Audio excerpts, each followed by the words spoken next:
What lies beneath the Pyramids of Giza? Not inside them, beneath them. 30 meters below the Great Pyramid sits a chamber that was never finished. Or was it?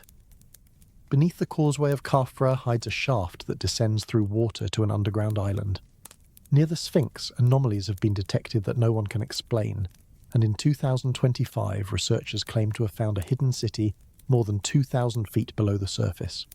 Some of these claims are proven, some are controversial, some may be nonsense. But one thing is certain: the Giza Plateau is not solid ground. It is riddled with tunnels, chambers, and secrets that have waited millennia to be revealed. Today, we descend into the darkness. Today, we discover what lies beneath. Chapter 1: The Secrets Buried in Sand. But before we begin, do not forget to subscribe, and if you truly enjoy these videos, please leave a like. Let us begin. The Giza Plateau, Egypt. A place where the ancient world still refuses to give up its dead. 3 pyramids stand against the African sky, monuments to pharaohs who ruled more than 4,500 years ago. Tourists arrive by the millions, cameras flash, guides recite familiar facts. The Great Pyramid of Khufu, the Pyramid of Khafra, the smaller Pyramid of Menkaure, and of course the Sphinx, that half-human, half-lion guardian crouching in the sand. But here is what the tourist brochures do not tell you, what the guides gloss over, what Egyptologists have debated in whispers for more than a century. There is another world beneath these monuments, a world of tunnels, shafts, chambers, and voids, a world that modern technology is only now beginning to reveal, a world that ancient writers described in detail, yet scholars dismissed as legend for hundreds of years, until the legend started proving true. March 22nd, 2025. A team of Italian researchers stands before a crowd of 1,000 delegates at a press conference in Cairo. They have news. Not the usual archaeological find, not another tomb of a minor official, not another fragment of pottery. They claim to have detected something unprecedented.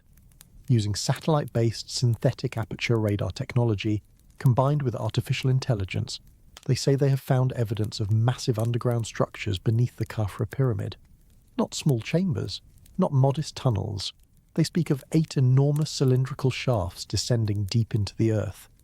They speak of spiral pathways surrounding these shafts. They speak of a network extending more than 2,000 feet below the surface. They speak of a hidden city. The scientific community erupts. Some call it the discovery of the century. Others call it nonsense. Egyptologist Zahi Hawass, the former Minister of Antiquities who has spent his life studying these monuments, issues a blistering response. The Egyptian government distances itself from the claims. Radar specialists from American universities question whether any technology can penetrate that deep through solid rock. The debate rages. But here is the interesting part. This is not the first time someone has claimed to find hidden structures beneath Giza. It is not even the 10th time. For as long as humans have wondered about the pyramids, they have wondered what lies beneath them. And the strangest part of all is this. Some of those claims have turned out to be true.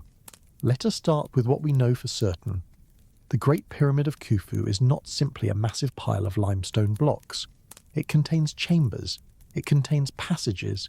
It contains shafts that burrow through its interior like veins through a body.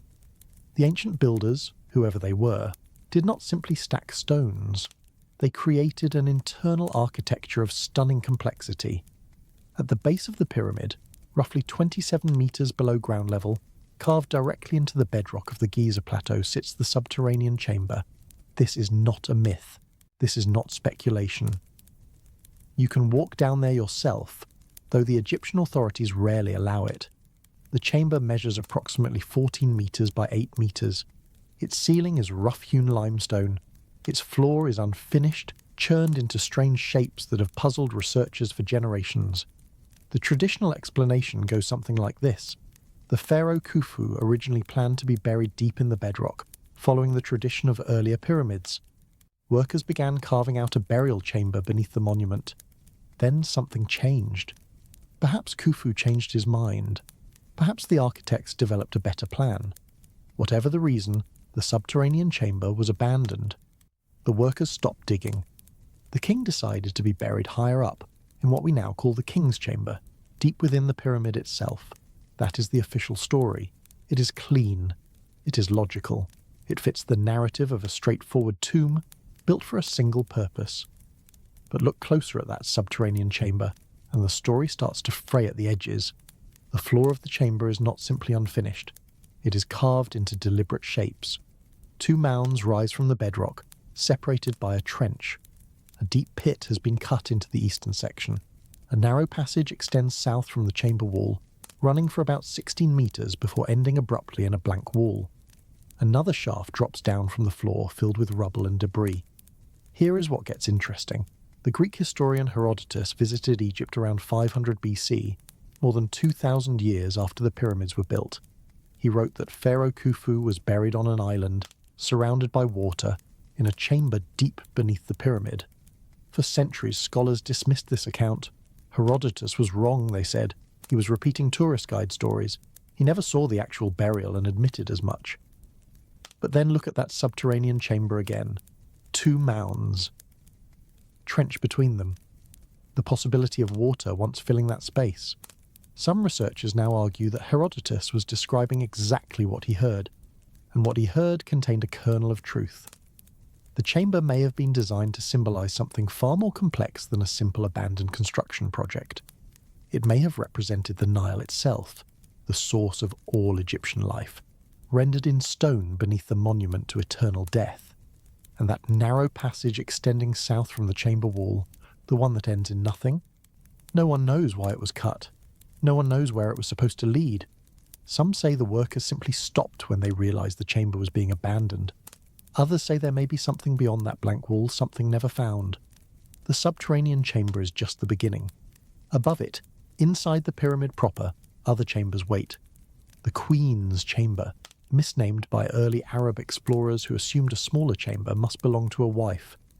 The Grand Gallery, that soaring corbelled passage rising at a steep angle through the heart of the monument. The King's Chamber, with its massive granite sarcophagus, empty since antiquity. The so-called air shafts, narrow channels extending outward from the chambers toward the exterior walls, their true purpose still debated. But what else hides inside those 2.3 million limestone blocks? What else waits in the darkness, undetected for millennia? In 2016, a team of international researchers called Scan Pyramids made an announcement that would change our understanding of the Great Pyramid forever. Using a technology called Muon tomography, which detects cosmic ray particles as they pass through solid structures, they discovered something massive, a void, an empty space roughly 30 meters long, located directly above the Grand Gallery. They called it the Big Void. This was not a small discovery. This was not a minor crack in the masonry. This was a space the size of a commercial airplane, hidden inside the world's most studied ancient monument, undetected until the second decade of the 21st century. The reaction was predictable. Excitement from some quarters, skepticism from others. Zahi Hawass dismissed the finding as meaningless, arguing that such voids are common in pyramid construction and represent nothing more than empty spaces left during the building process. Other researchers disagreed. They pointed out that the void is too large, too deliberately positioned, too aligned with the pyramid's internal architecture to be accidental. The debate continues to this day. What is the Big Void? Is it a hidden chamber? Perhaps the true burial place of Khufu still waiting to be discovered? Is it a construction gap, an architectural necessity that served no ritual purpose? Is it something else entirely, something we do not yet have the conceptual framework to understand? And this is just the Great Pyramid. Walk a few hundred meters to the southwest. Cross the stone causeway that once connected the temple complex. Stop at an unremarkable spot in the pavement, a place tourists walk past every single day without a second glance. Here, hidden beneath the stones, lies the entrance to something extraordinary. They call it the Osiris Shaft. Named for the Egyptian god of the underworld, this vertical tunnel plunges through 3 distinct levels, each stranger than the last. The shaft was known in antiquity. Giovanni Caviglia, an Italian sea captain turned excavator, descended into its upper levels in the 1830s. But for decades, water filled the lower chambers, making full exploration impossible. Then, in 1999, Zahi Hawass led a team to pump out the water and investigate what lay at the bottom. What they found was remarkable. Nearly 30 metres below the surface of the plateau, cut into the living bedrock, a chamber unlike any other. A rectangular stone platform surrounded by water on all sides, an island in the darkness, and on that island an enormous granite sarcophagus. Herodotus had written about exactly this: an island, water, a sarcophagus. 2,500 years later it turned out he was right. But what is the Osiris Shaft? Who built it? When? The artefacts found in its chambers date to roughly 500 BC, nearly 2,000 years after Khufu. Yet the construction technique of the shaft itself suggests far greater antiquity. The precision of the cuts, the depth of the excavation, the sheer ambition of carving such a structure through solid rock using bronze tools, all of this points backward in time. Was the shaft built during the Old Kingdom, when the pyramids themselves rose? Was it added later by devotees of Osiris, creating a symbolic tomb for the Lord of the Underworld? Did earlier, undiscovered chambers exist even deeper, now lost to groundwater and time? The answers are not forthcoming. The Egyptian government has restricted access to the shaft. Research has slowed. The water has risen again in recent years, reclaiming the lowest chamber. But the shaft is there. The sarcophagus is there. The mystery remains. And it is far from the only mystery beneath this plateau. In May of 2024, a team of Japanese and Egyptian researchers published findings that sent ripples through the archaeological community. Using ground-penetrating radar and electrical resistivity tomography, they had surveyed an unexcavated area of the Western Cemetery, the ancient burial ground stretching west of the Great Pyramid. This cemetery contains hundreds of mastabas, the flat-roofed tomb structures that house the bodies of nobles and officials. Most were excavated in the 20th century, but one area, seemingly empty on the surface, had been left unexplored. The scans revealed something unexpected: an L-shaped structure, approximately 10 metres by 15 metres, buried about 2 metres below the surface. Beneath that structure, a deeper anomaly, something highly resistive, possibly empty, extending down to a depth of 5 to 10 metres. The shallow structure appeared to have been deliberately filled with sand after construction, as if someone wanted to hide its entrance. What is it? The researchers do not know. They have called for excavation.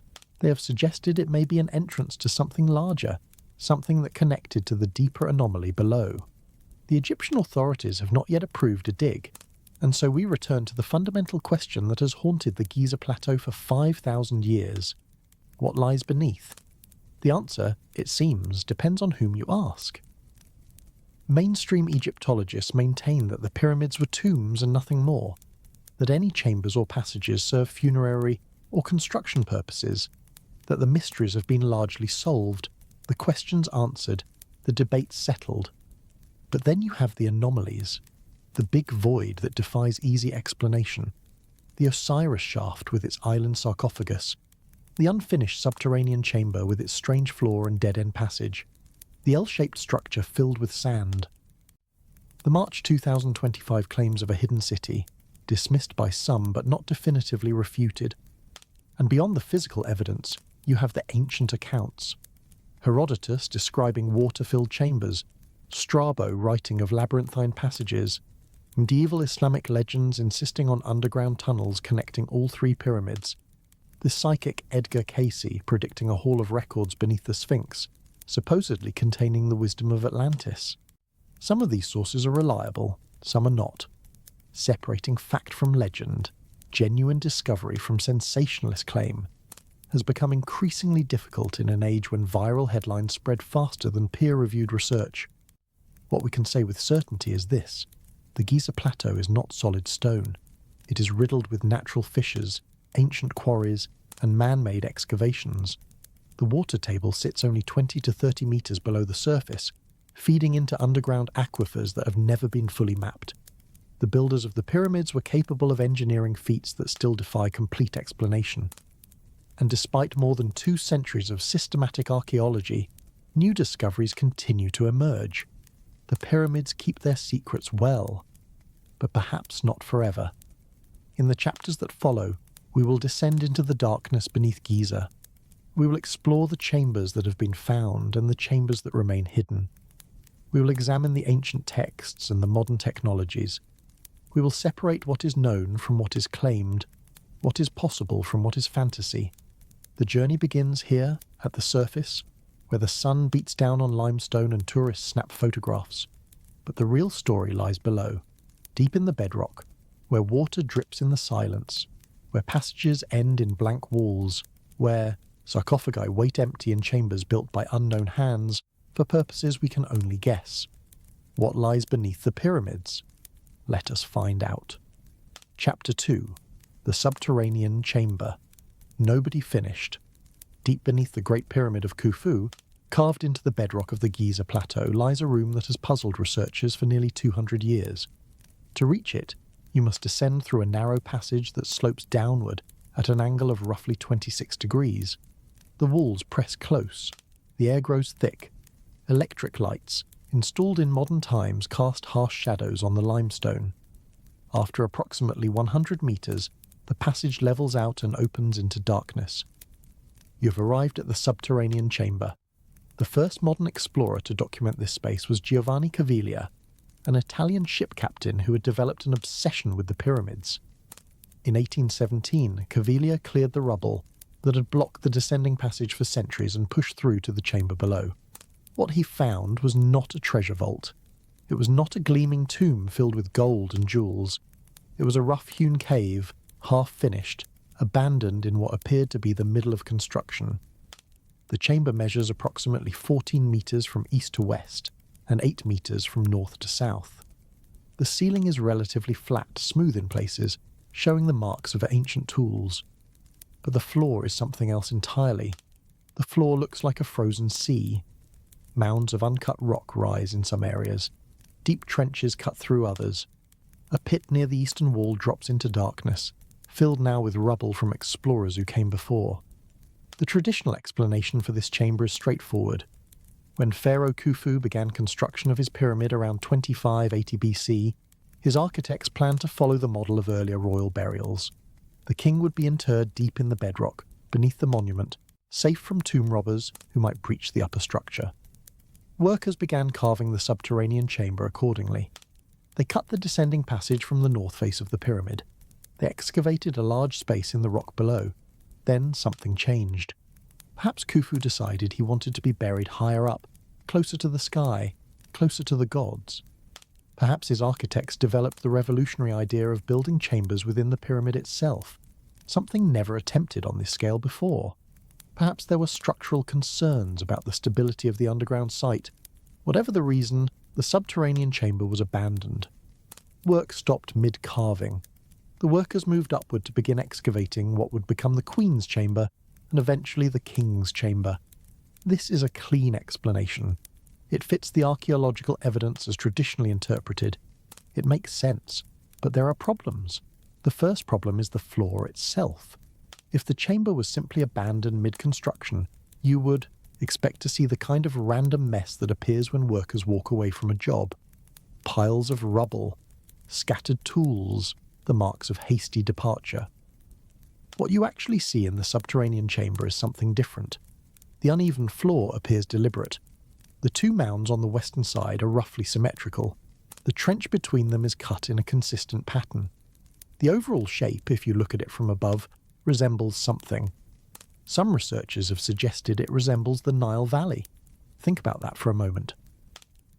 The ancient Egyptians built their entire civilization along the banks of a single river. The Nile was life itself.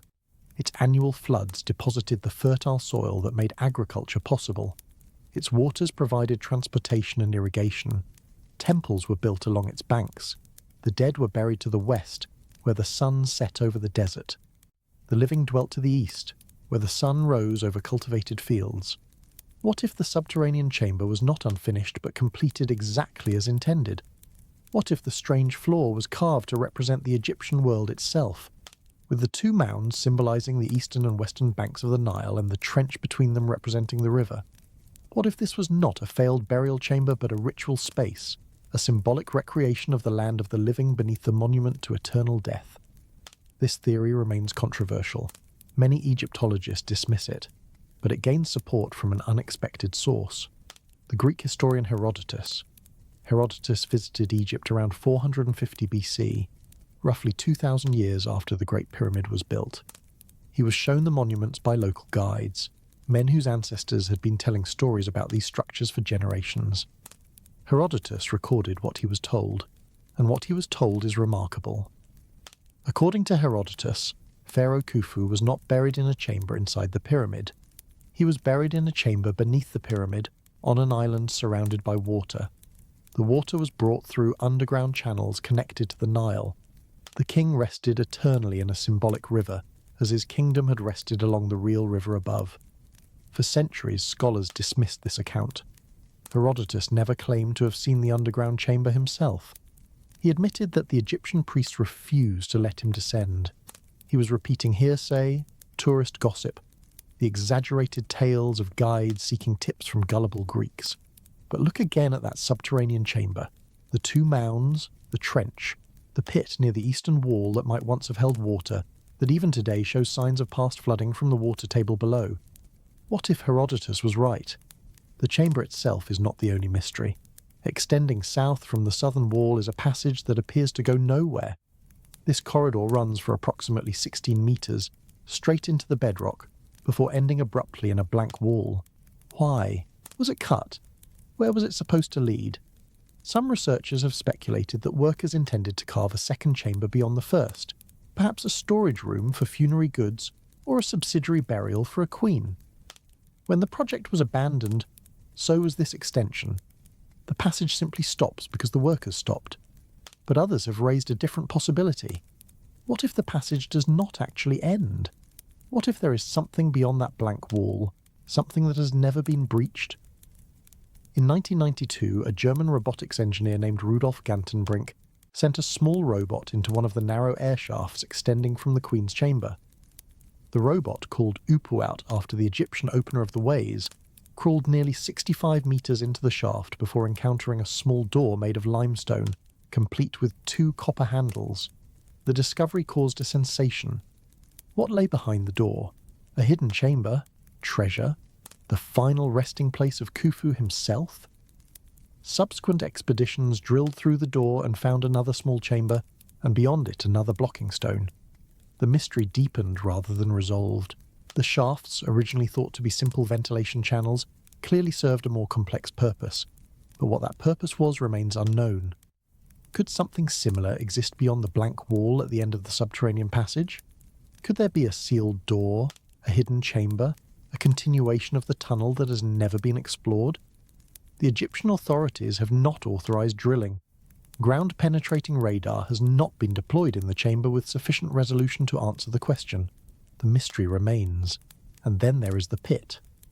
Near the eastern wall of the subterranean chamber, a square shaft drops down into darkness.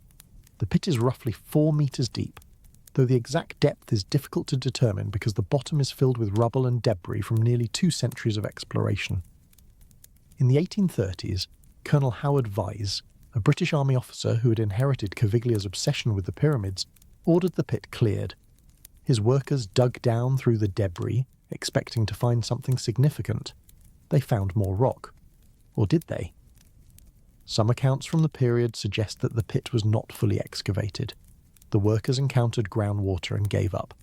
The fill at the bottom may conceal further depth, a passage extending into the earth, perhaps connecting to the aquifer that runs beneath the plateau. This is where speculation becomes dangerous. Once you admit the possibility that unexplored spaces exist beneath the subterranean chamber, the imagination runs wild.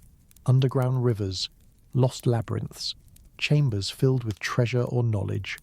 The myths multiply faster than the archaeology can keep up. But here is what we know for certain.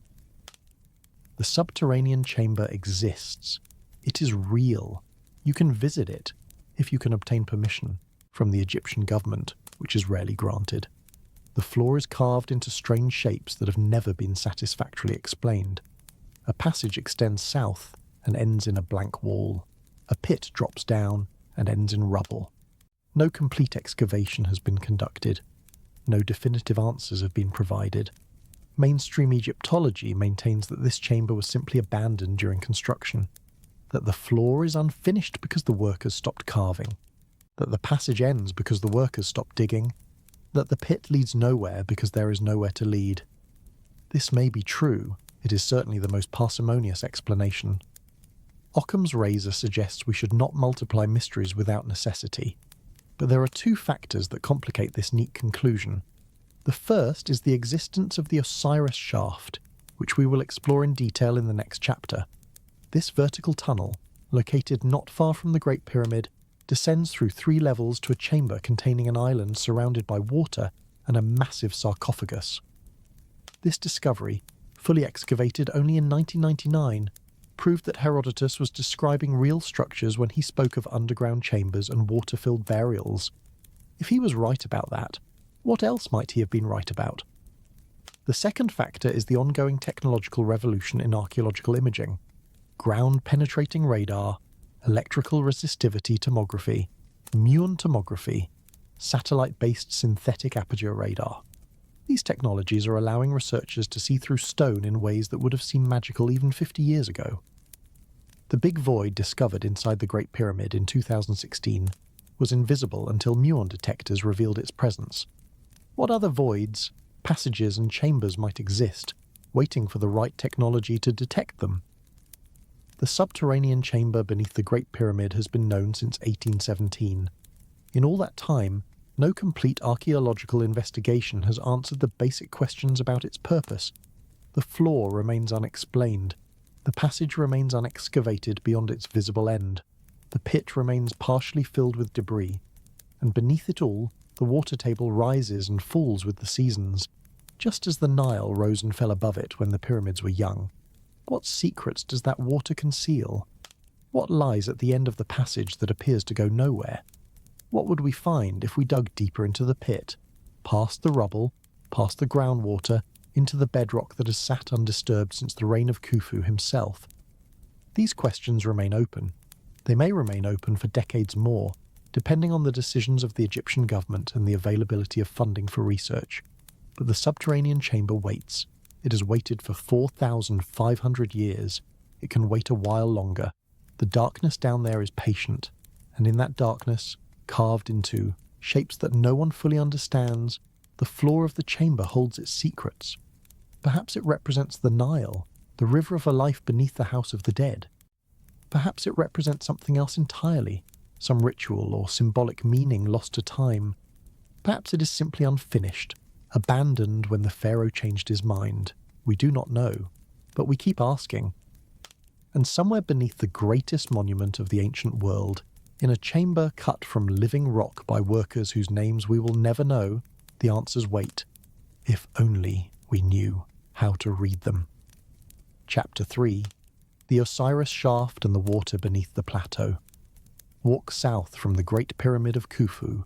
Cross the ancient causeway that once connected the pharaoh's mortuary temple to the valley below. Stop at an unremarkable spot in the limestone pavement, a place where tourists pass by the thousands without ever knowing what lies beneath their feet. Here, hidden by a simple metal grate, begins one of the strangest journeys in Egyptian archaeology. They call it the Osiris Shaft, named for the god of the underworld, the lord of the dead, the ruler of the afterlife. And what you find at the bottom of this shaft reads like something from an ancient myth. Because at the bottom of this shaft, nearly 30 meters below the surface of the plateau, lies an island. The shaft was known in antiquity. Medieval Arab writers mentioned underground passages at Giza. European explorers in the 18th and 19th centuries documented its upper levels. Giovanni Caviglia, the same Italian captain who explored the subterranean chamber beneath the Great Pyramid, descended into the first level of the Osiris Shaft in the 1830s. Colonel Howard Vyse, continuing Caviglia's work, noted the shaft on his maps and assigned it a number. But none of these early explorers could reach the bottom. The reason was water. The Giza Plateau sits atop a limestone formation riddled with natural fissures and ancient quarries. Beneath this stone, an aquifer holds water that has accumulated over millennia. The water table fluctuates with the seasons and the flow of the Nile. In some years it rises high enough to flood the lower chambers of underground structures. In other years it recedes, leaving damp stone and crystalline deposits. When early explorers attempted to descend the Osiris Shaft, they encountered this water. The lowest chamber was flooded. Pumps of the era proved inadequate. The Egyptian archaeologist Salim Hassan, working at Giza in the 1930s, tried for 4 years to pump out the shaft. He failed. The water simply kept returning, fed by the aquifer below. The mystery deepened. What was down there? Why had the ancient Egyptians carved such an elaborate shaft if it was just going to flood? Was there something at the bottom worth finding? The answers would have to wait another 60 years. In 1999, Zahi Hawass, then Director General of the Giza Pyramids, assembled a team to finally excavate the Osiris Shaft to its lowest level. Modern pumping technology had improved. The water table had dropped in recent decades, partly due to changes in Nile management after the construction of the Aswan High Dam. For the first time in recorded history, a full scientific excavation of the shaft became possible. What Hawass and his team discovered would vindicate an ancient historian who had been dismissed as a fantasist for centuries. The Osiris Shaft descends through 3 distinct levels. The first level lies about 10 meters below the surface. Here, the shaft opens into a small chamber containing 6 carved niches, spaces cut into the rock for purposes that remain unclear. Pottery fragments and human bones were found at this level, dated through stylistic analysis to roughly 500 BC, nearly 2,000 years after the pyramids were built. This level appears to have been used during the late period of Egyptian history, long after the Old Kingdom that produced the great monuments above. But the shaft continues down. The second level lies at approximately 20 meters depth. Here, the excavators found a larger chamber with more niches. 2 massive granite sarcophagi occupied this level, empty but impressive. More pottery, more bones, more evidence of activity during the late period. The second level was clearly important to someone, enough to warrant the carving of heavy stone coffins and the transport of bodies down a narrow vertical shaft. But the shaft continues down. The third level lies at approximately 30 meters below the surface, and this is where the story becomes extraordinary. To reach the third level, the excavators had to pump out water that had accumulated for millennia. The pumps ran constantly. The water kept rising, fed by the aquifer, but eventually they succeeded, and what they found was unlike anything else at Giza. The third level is a rectangular chamber, roughly 9 meters by 9 meters, carved from solid bedrock. In the center of this chamber rises a stone platform also carved from the bedrock, leaving a channel of water surrounding it on all sides, an island. And on that island sits a massive granite sarcophagus, weighing between 10 and 15 tons, empty but intact. An island, surrounded by water, with a sarcophagus at its center. This is exactly what Herodotus described. 2,500 years ago, the Greek historian wrote that Pharaoh Khufu was buried in a chamber beneath the pyramid, on an island surrounded by water brought through underground channels from the Nile. Scholars had dismissed this account for centuries. Herodotus was wrong, they said. He was repeating tall tales. He never saw what he described.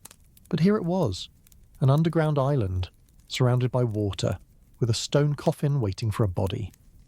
Now, to be clear, the Osiris Shaft is not directly beneath the Great Pyramid. It is located near the causeway of the Pyramid of Khafra, several hundred meters from Khufu's monument.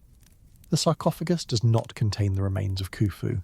The chamber appears to date, at least in its current form, to the late period, long after the pyramid builders.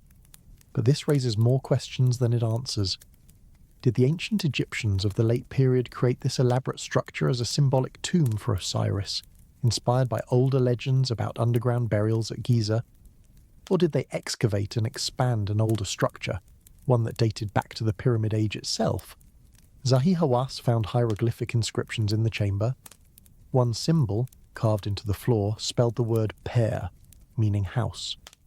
The Giza Plateau was known in ancient times as Per-Usir-Neb-Rastor, the House of Osiris, Lord of Rastor. Rastor meant underground tunnels. The very name of the plateau acknowledged the existence of subterranean passages. Hawass concluded that the Osiris Shaft was a symbolic tomb, created during the late period as a place to worship Osiris as the ruler of the underworld. The island, the water, the sarcophagus, all of it served ritual purposes rather than actual burial. But not everyone agrees with this interpretation. Some researchers point out that the construction technique of the deepest chamber differs from late period work. The precision of the cuts, the ambition of the design, the sheer difficulty of carving such a space 30 metres below ground all suggest greater antiquity. Could the core structure date to the Old Kingdom, with later Egyptians merely reusing and expanding it? And then there is the question of the water itself. The aquifer beneath Giza is not a modern phenomenon. It existed 4,500 years ago, when the pyramids were built. The ancient engineers would have known about it. They would have encountered it when quarrying limestone. They would have understood how the water table rose and fell with the seasons. What if they incorporated this water into their designs deliberately? What if the Osiris Shaft was meant to flood? In Egyptian mythology, Osiris was murdered by his brother Set, his body dismembered and scattered across Egypt. His wife Isis gathered the pieces and reassembled them, allowing Osiris to become the ruler of the underworld. The Nile was associated with this myth. The annual flooding of the river represented the resurrection of Osiris, the return of life to the land. An underground chamber that flooded naturally, creating an island around a sarcophagus, would have been a powerful symbol of this myth. The water would rise and fall with the seasons, just as Osiris died and was reborn. The chamber would have been a physical manifestation of eternal cycles, death and resurrection rendered in the stone and water. This is speculation.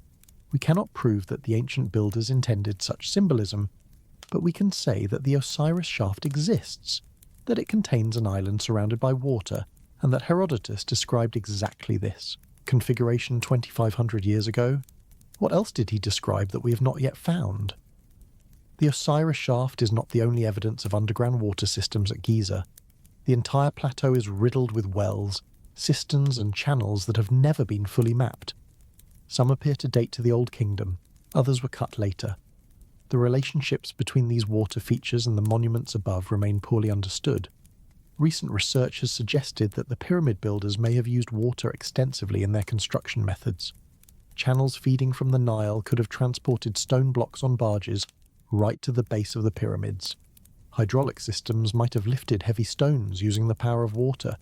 The entire site may have been designed as an integrated system of canals, channels and reservoirs, most of which have long since dried up or been buried by sand. If this is true, then the underground world of Giza is far more complex than we have imagined.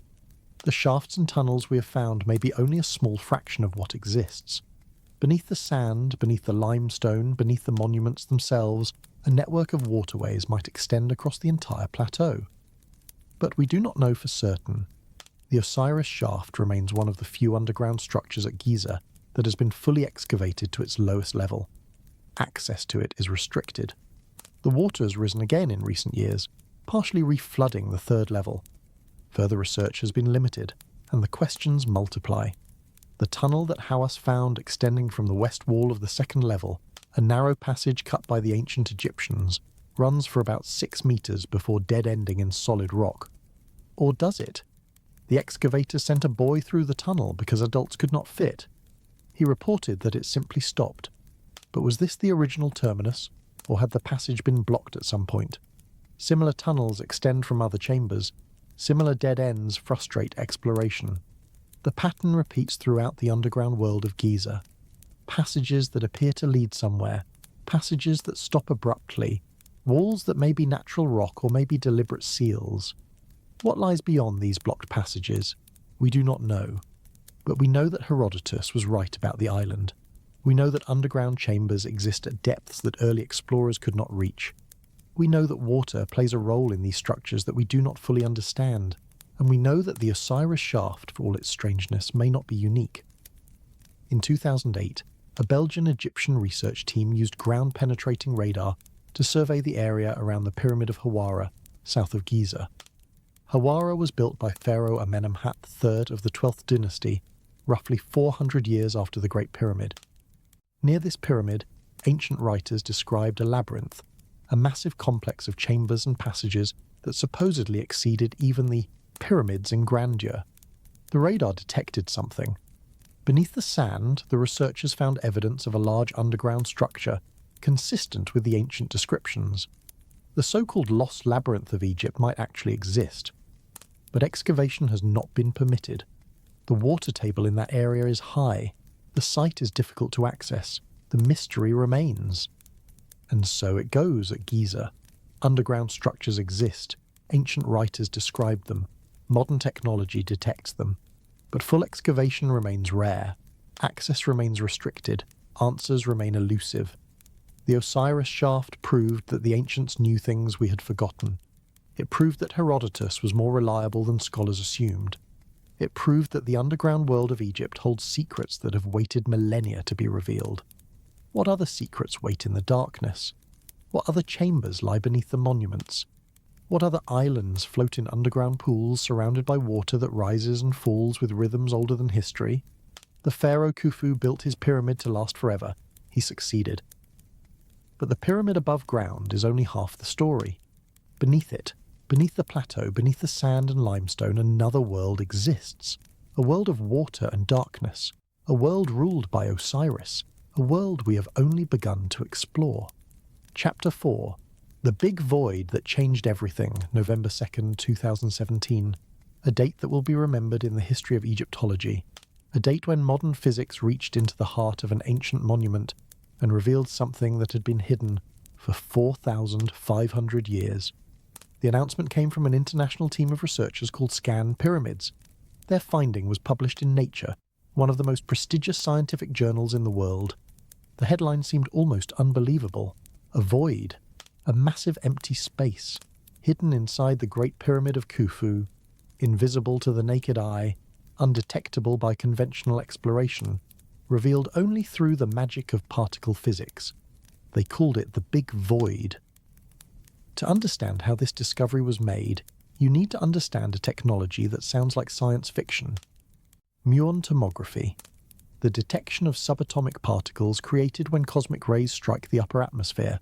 These particles, called muons, rain down on Earth constantly. Millions of them pass through your body every day without you noticing. They are harmless, they are invisible, and they pass through solid matter almost as easily as light passes through glass. Almost. When muons travel through dense material like stone, some of them are absorbed.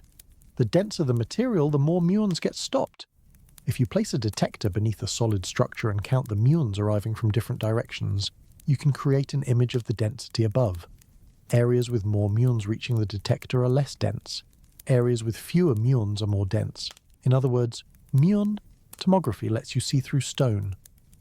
The technique was first used at Giza in 1968 by the Nobel Prize-winning physicist Luis Alvarez. He placed detectors in the chamber beneath the Pyramid of Khafre, hoping to find hidden rooms. He found nothing unexpected. The pyramid appeared to be solid where he looked, but the technology has improved dramatically since then. Modern muon detectors are more sensitive, modern analysis techniques are more sophisticated, and in 2015 the Scan Pyramids project began deploying these improved tools at the Great Pyramid. The project was a collaboration between Cairo University and the French HIP Institute, with support from Japanese institutions including Nagoya University and KEK, the High Energy Accelerator Research Organization. 3 different teams used 3 different muon detection methods: nuclear emulsion films, scintillator hodoscopes, gas detectors. Each team worked independently, each analyzed their data separately, and each team found the same thing. Above the Grand Gallery, that magnificent corbelled passage rising through the heart of the pyramid, there was an anomaly, a region where too many muons were getting through, a region that was less dense than the surrounding stone, a void. The dimensions were staggering, at least 30 meters long, perhaps longer. A cross-section similar to that of the Grand Gallery itself, roughly 8 meters high by 2 meters wide, a space the size of a commercial airplane, hidden inside the most studied monument in the world, undetected until cosmic ray particles revealed its presence. The reaction was immediate and divided. Some researchers hailed the discovery as the most significant finding inside the Great Pyramid since the 19th century. No major internal structure had been found since 1837, when Howard Weiss discovered the relieving chambers above the King's Chamber.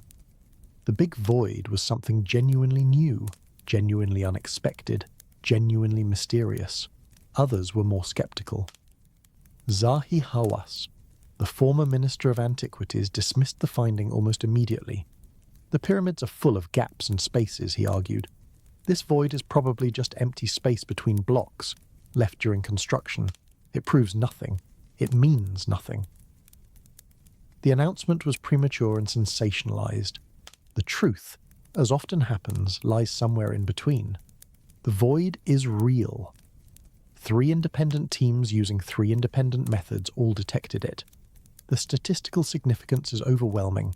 There is empty space inside the Great Pyramid in a location where no empty space was previously known to exist. But what is this space? Is it a hidden chamber? Perhaps the true burial place of Khufu, waiting to be opened after millennia of concealment? Is it a construction gap, an architectural feature with no ritual significance, simply the result of how the builders stacked their blocks? Is it something else entirely, something we do not have a conceptual framework to understand? The honest answer is that we do not know, and we may not know for a long time. The Scan Pyramids team has been careful to avoid speculation. They call it a void, not a chamber. They acknowledge that its exact shape and orientation remain uncertain.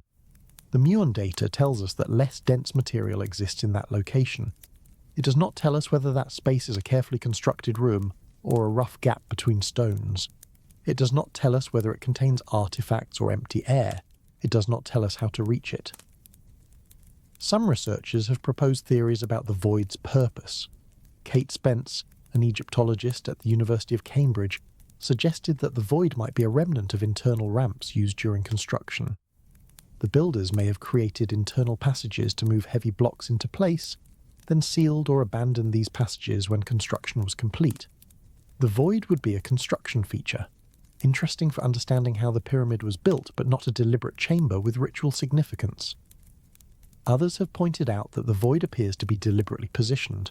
It lies directly above the Grand Gallery, aligned with the pyramid's internal architecture. This positioning seems too precise to be accidental. If the builders wanted to leave empty space for construction purposes, why place it so carefully in relation to the known chambers?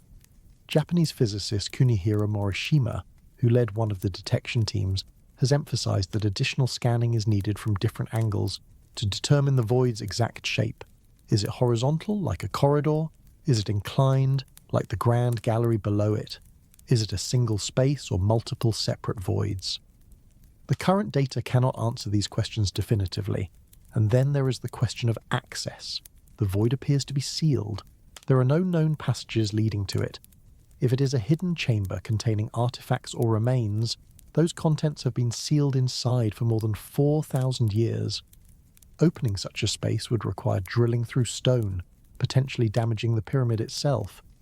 The Egyptian government has been cautious about allowing invasive exploration.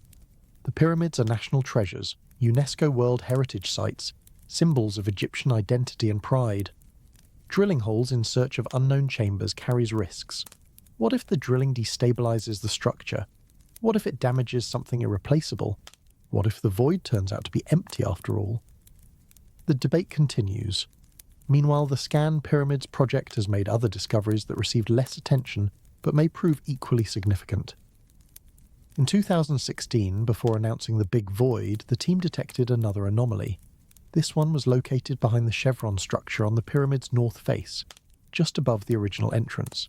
The chevrons are massive limestone blocks arranged in an inverted V shape, designed to distribute weight away from the passage below. Behind these chevrons, the Muon data showed empty space. The team continued scanning. In 2019, they placed new detectors in the descending corridor and in a tunnel dug by Arab explorers in the 9th century. The data accumulated. The picture sharpened. In March 2023, the team published their findings. The void behind the chevrons was not just a gap, it was a corridor. A deliberately constructed passage approximately 9 meters long, 2 meters wide, and 2 meters high. Using an endoscope, a tiny camera inserted through a small drill hole, the researchers captured images of the interior. The images showed a corridor with a gabled ceiling following the angle of the chevrons above. The walls were roughly finished. The floor was clean. No artifacts were visible. The passage appeared to have been sealed since the pyramid was completed. What is this corridor for? Where does it lead? Some researchers suggest it was designed to relieve weight on the original entrance passage below. The descending corridor burrows through the pyramid at an angle, and the stones above it must bear enormous pressure. A void above the entrance would redistribute this load, preventing collapse. Others note that the corridor appears to continue beyond what the endoscope could see. The back wall of the visible space may not be the end. There may be more passage beyond. There may be a chamber. Zahi Hawass, despite his initial skepticism about the big void, expressed cautious interest in the corridor discovery. It could lead to something important, he acknowledged. It could lead to the real burial chamber of Khufu, if such a chamber exists apart from the known king's chamber. Or it could lead to nothing. Another construction feature. Another dead end. Another mystery that raises more questions than it answers. This is the frustrating reality of pyramid research in the 21st century. We have technologies that can see through stone. We have detected voids that no previous explorer knew existed. But seeing is not the same as understanding. Detection is not the same as excavation. The big void has been known for 8 years now. No one has entered it. No one knows what it contains. No one has proposed a plan for exploration that satisfies both scientific curiosity and preservation concerns. The corridor behind the chevrons has been imaged. We have photographs of its interior, but we do not know where it leads. We do not know if it connects to other passages. We do not know its purpose, and meanwhile, more anomalies keep appearing. In May 2024, Japanese and Egyptian researchers announced the detection of an L-shaped structure buried in the Western Cemetery near the Great Pyramid. Ground-penetrating radar and electrical resistivity tomography revealed a shallow structure filled with sand and a deeper anomaly beneath it. Another void. Another mystery. The pattern repeats. We detect, we announce, we speculate, we wait. But the waiting cannot last forever. The technologies are improving. The pressure for answers is growing. The next generation of Muon detectors will be more sensitive than anything used before. The next generation of imaging techniques will reveal finer details. Someday, someone will drill into the big void. Someday, cameras will show us what lies inside. Someday, the questions that began in 2017 will finally have answers. Until then, the void waits. It has waited for 4,500 years. It can wait a little longer, but not forever. The cosmic rays keep falling. The muons keep counting. The data keeps accumulating. Somewhere inside the greatest monument ever built by human hands, an empty space holds its secrets, and slowly, particle by particle, the truth emerges from the stone. Chapter 5. Herodotus and the Lost Labyrinth. 2,500 years ago, a Greek traveller arrived in Egypt. His name was Herodotus. He came from Halicarnassus, a city on the coast of what is now Turkey. He was curious. He asked questions. He wrote down what he learned. And the book he produced, called the Histories, became one of the foundational texts of Western civilization. Herodotus visited the Pyramids of Giza. He marveled at their size. He recorded the stories told by Egyptian priests and local guides, and he described things that scholars would dismiss as fantasy for more than 2,000 years. Underground chambers beneath the pyramids, water channels connecting to the Nile, an island where the pharaoh was buried, surrounded by a moat. We have already seen how the Osiris Shaft vindicated part of this account. An underground island surrounded by water does exist at Giza. Herodotus was not simply making things up, but Herodotus described something else, something even more spectacular, something that, if it exists, would dwarf every other discovery in the history of Egyptian archaeology. He called it the Labyrinth. According to Herodotus, the labyrinth was located south of the Giza Plateau, near a place called the City of Crocodiles. It was built by 12 kings of Egypt, working together, and it was more impressive than the pyramids themselves. His description is worth quoting at length, or rather paraphrasing in modern terms. The labyrinth had 12 roofed courts, with gates facing each other, 6 facing north and 6 facing south, all enclosed within a single outer wall. Inside were 2 kinds of chambers, one set above ground and one set below, 3,000 in number, 1,500 of each kind. Herodotus claimed to have walked through the upper chambers himself. He described the passages winding through courts and colonnades, from apartments to galleries and back again. an endless complexity that filled him with wonder. But the underground chambers he was not permitted to see. The Egyptian priests told him that the lower chambers contained the tombs of the kings who built the labyrinth and the tombs of sacred crocodiles. They refused to let him descend. The underground levels were forbidden to outsiders. Herodotus was not the only ancient writer to describe this structure. Strabo, the Greek geographer who visited Egypt in the 1st century BC, also wrote about the labyrinth.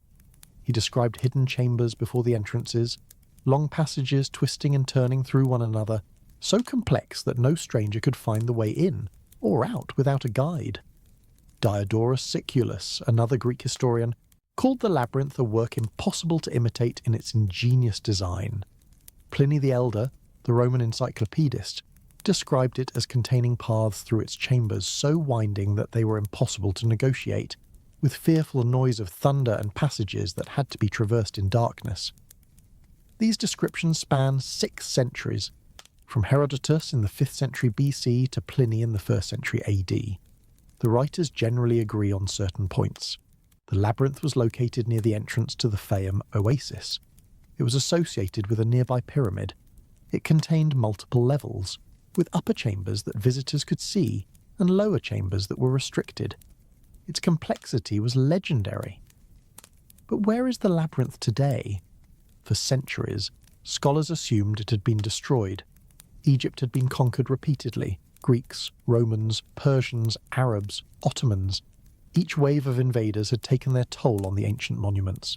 The labyrinth, if it ever existed, must have been dismantled for its stone, leaving no trace. This assumption began to change in the 19th century. In 1843, the Prussian Egyptologist Carl Richard Lepsius led an expedition to a site called Hawara, located south of the Giza Plateau near the entrance to the Fayum oasis. At Hawara stood a pyramid, built by the pharaoh Amenemhat III of the 12th dynasty, roughly 400 years after the Great Pyramid of Giza. South of this pyramid, Lepsius found the remains of brick structures. He proposed that these remains were the ruins of the labyrinth. The identification was controversial.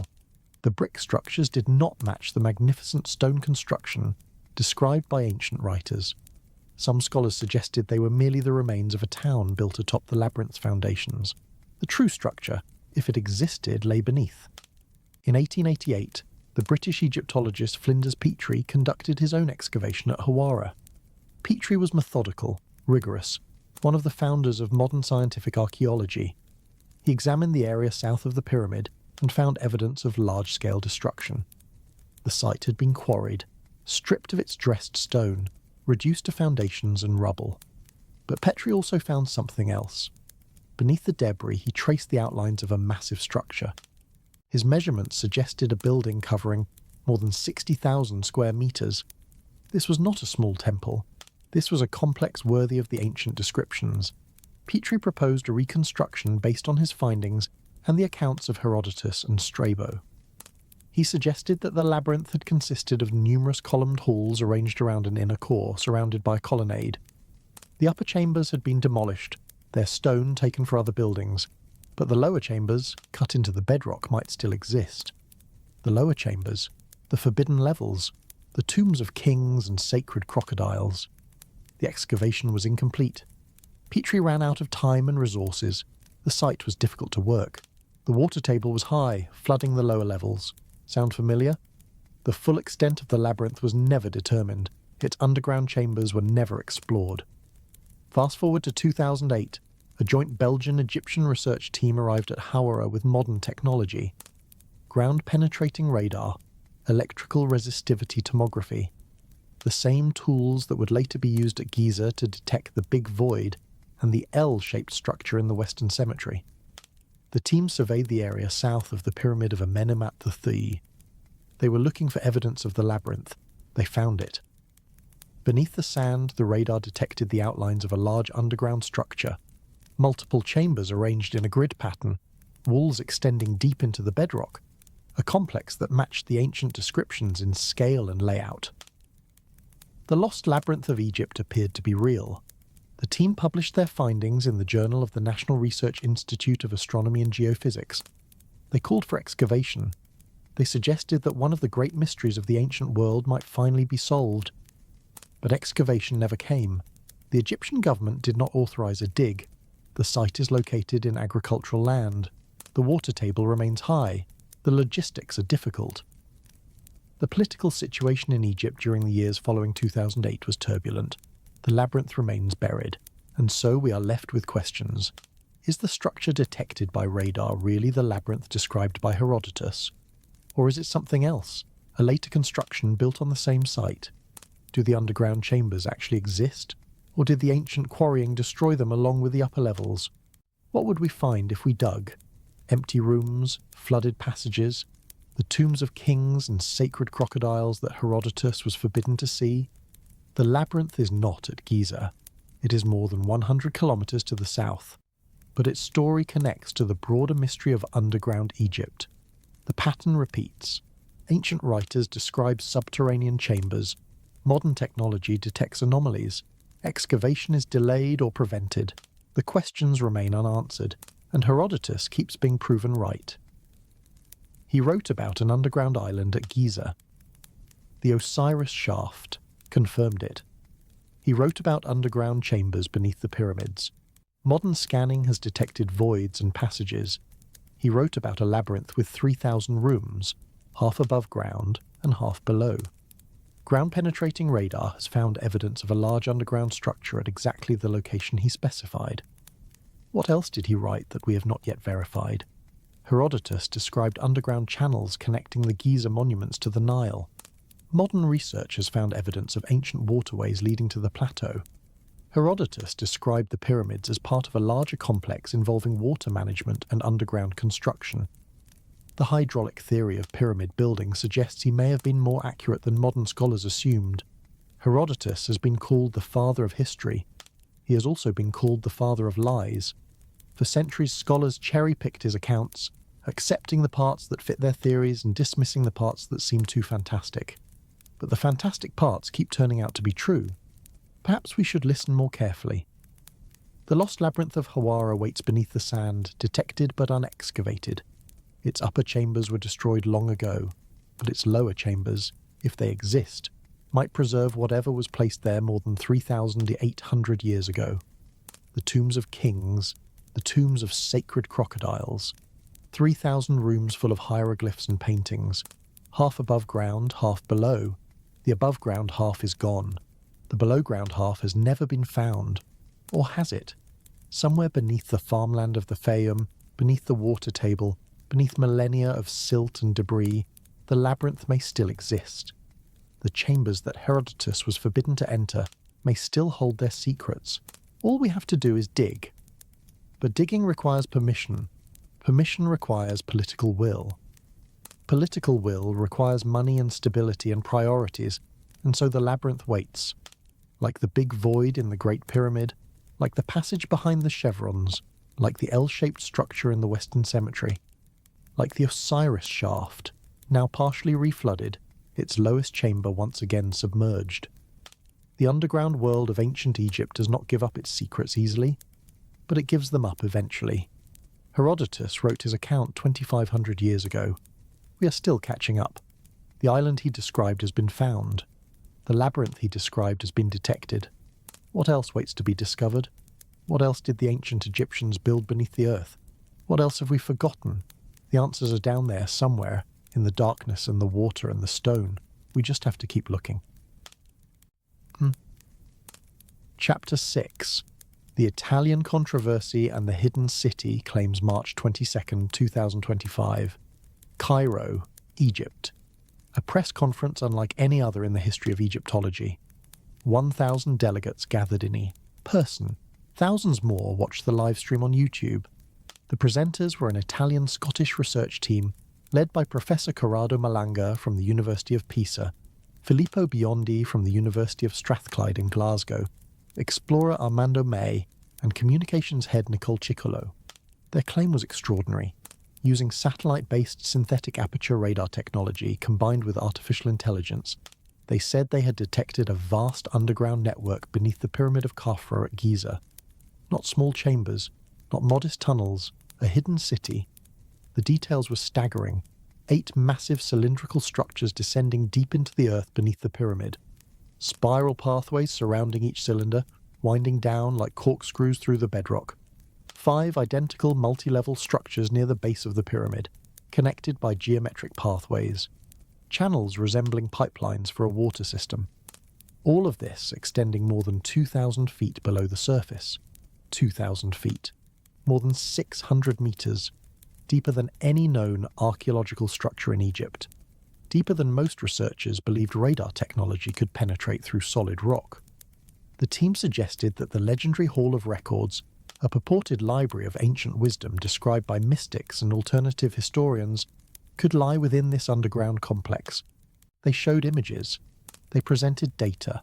They called for excavation to confirm their findings.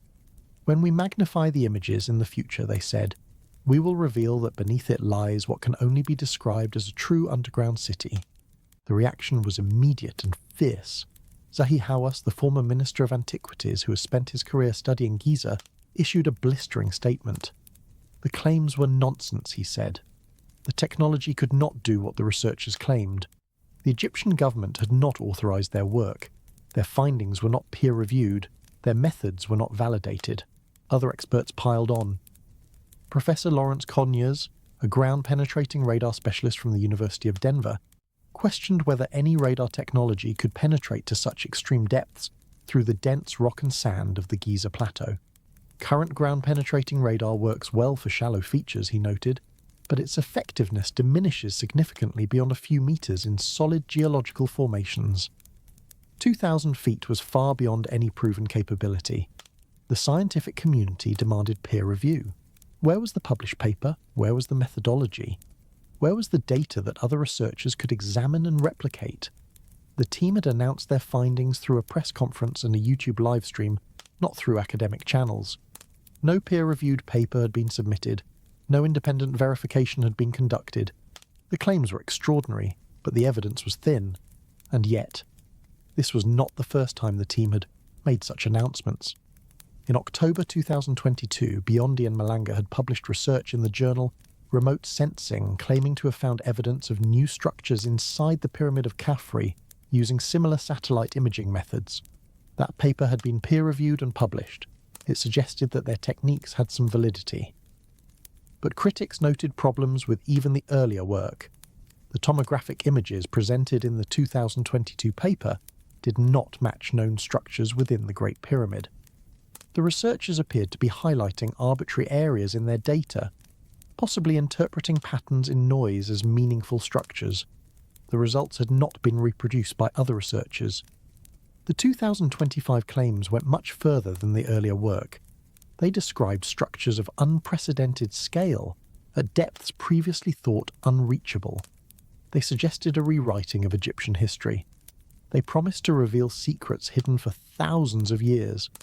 Extraordinary claims require extraordinary evidence.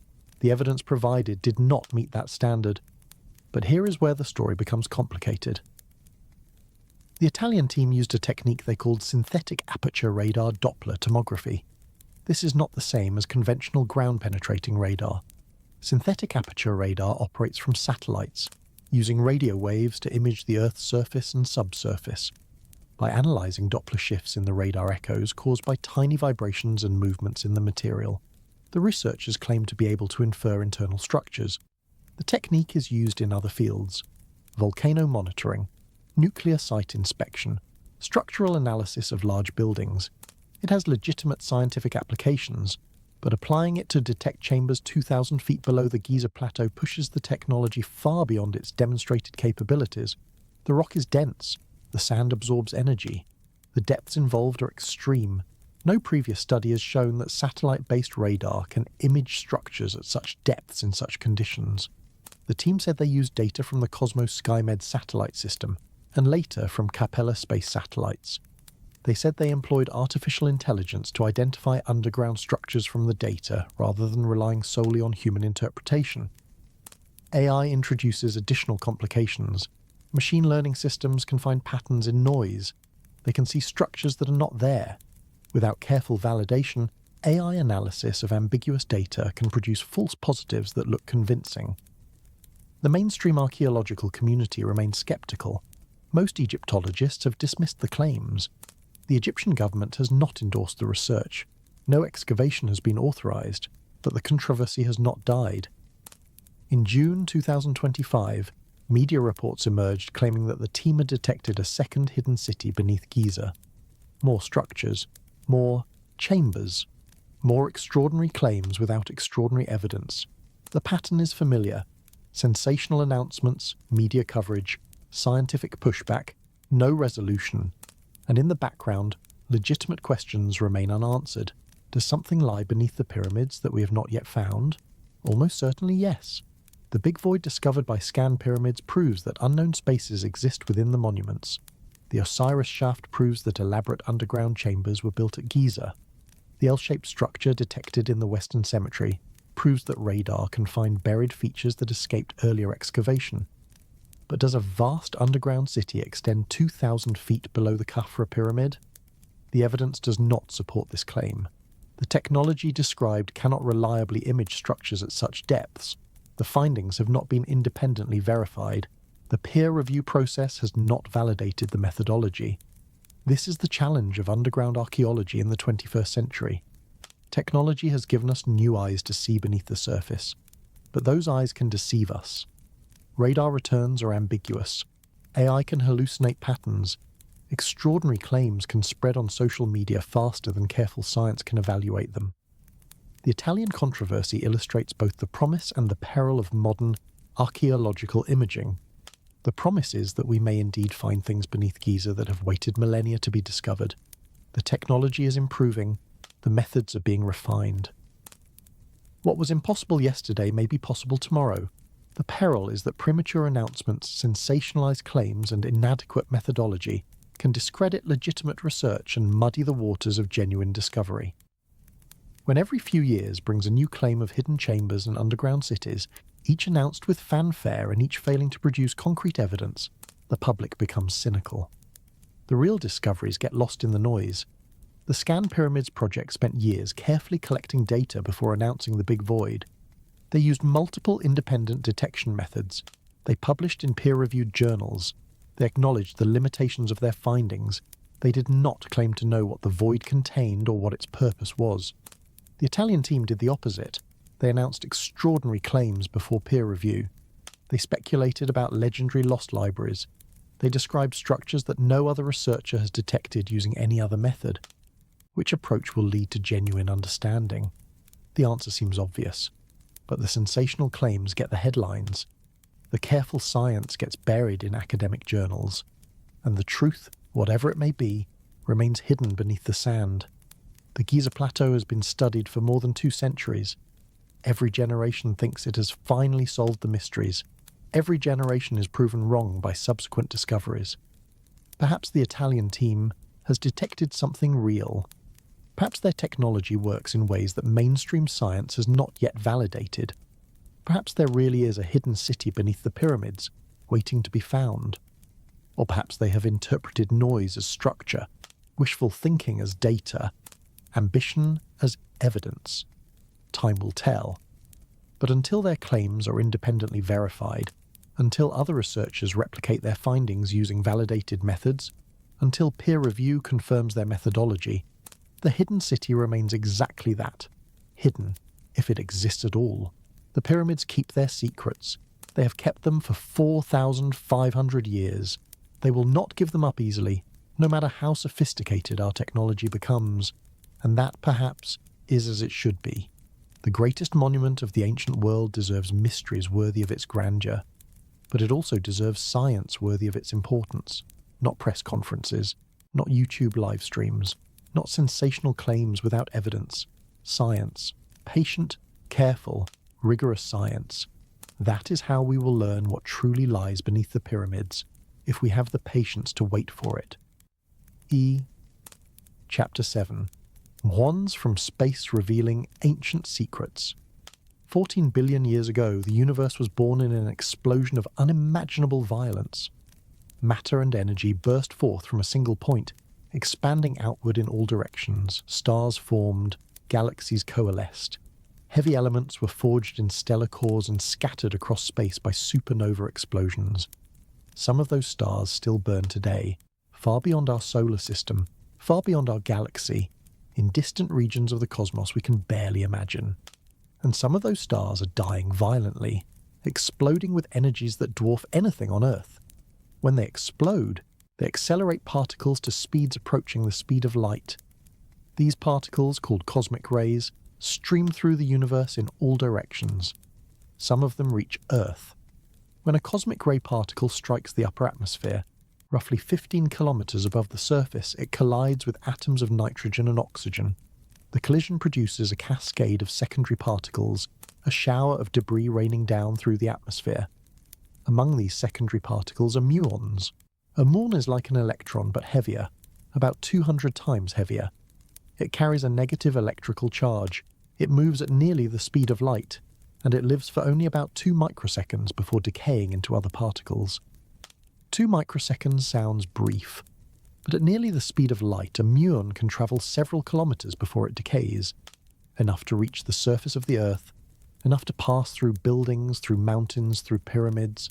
Muons interact weakly with matter. They pass through most materials almost as if those materials were not there, but not quite.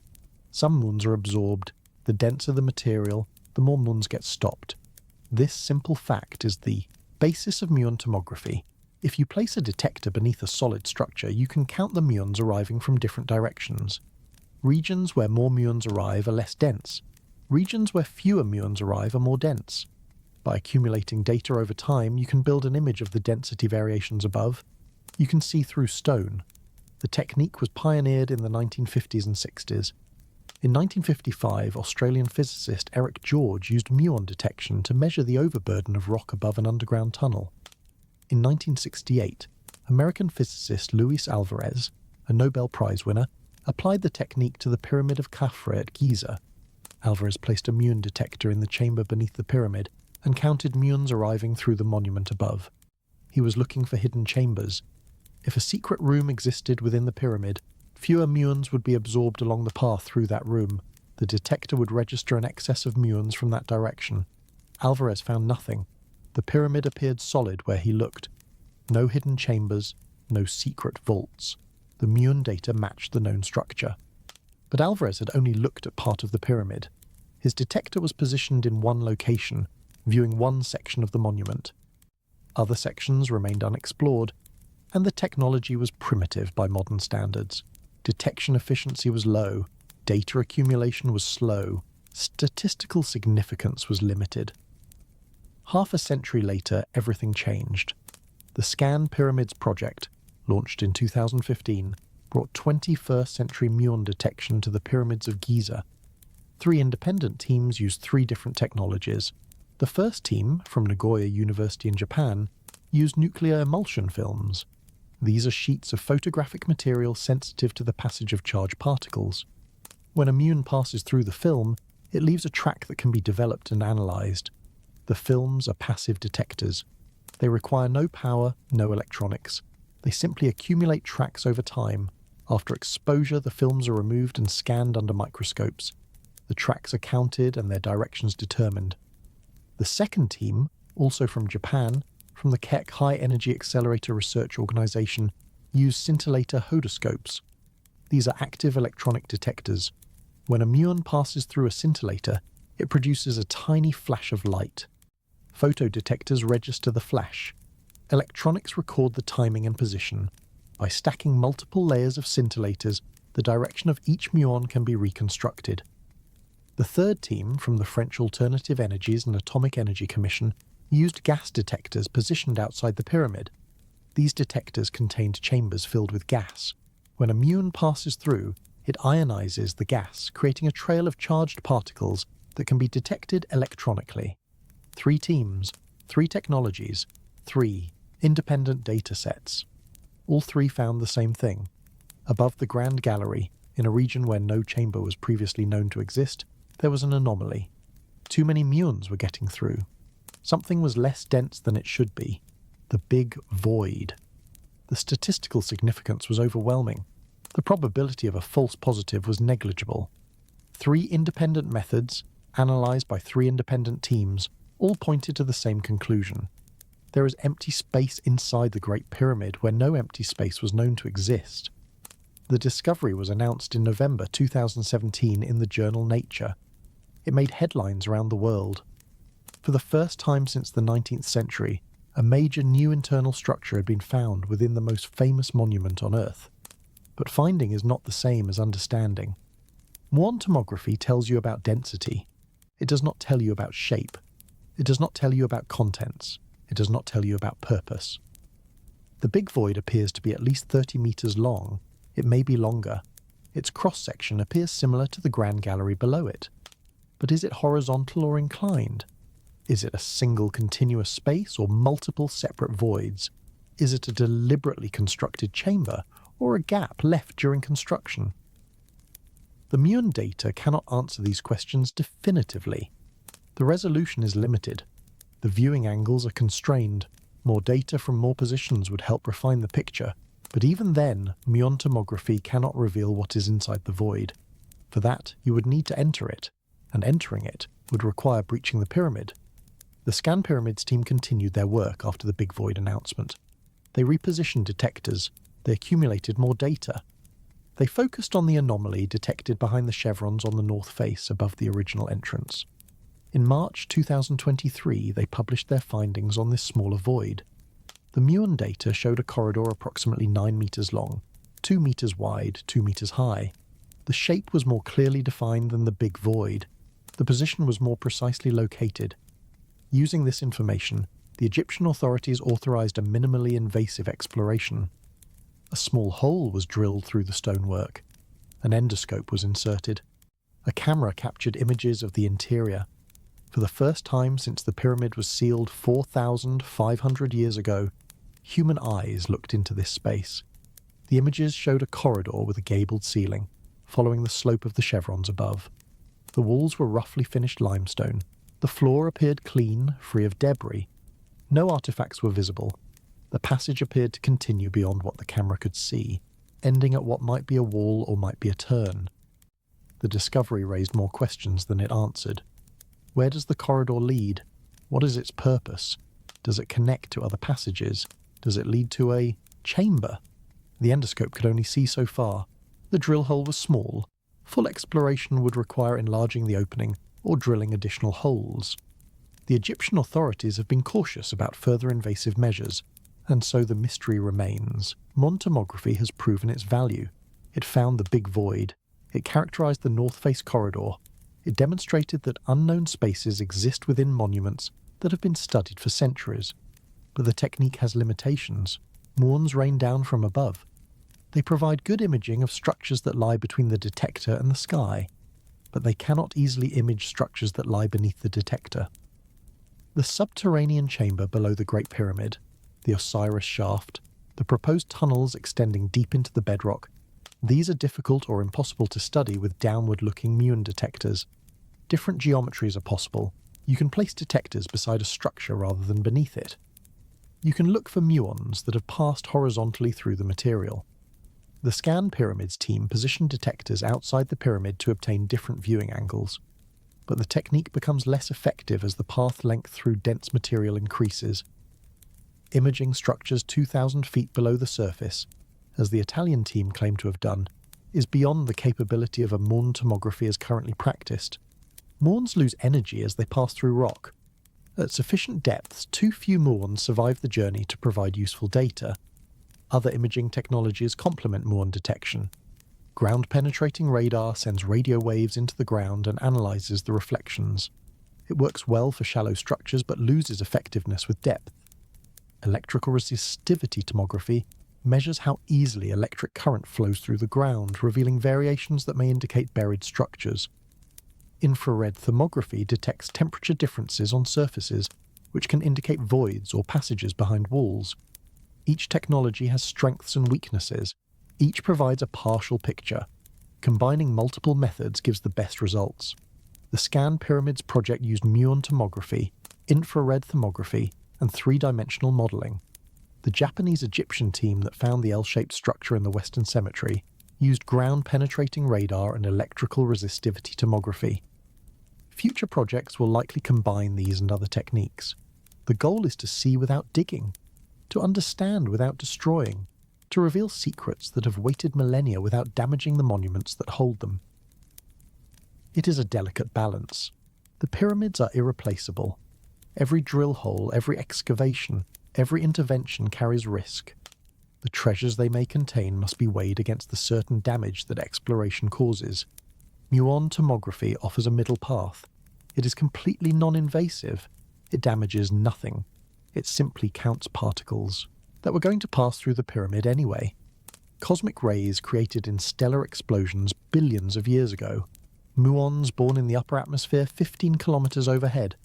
Particles that live for 2 microseconds and travel at nearly the speed of light. These messengers from the cosmos are teaching us about a monument built by human hands 4,500 years ago. The universe is revealing the secrets of the pharaohs, particle by particle, mon by mon.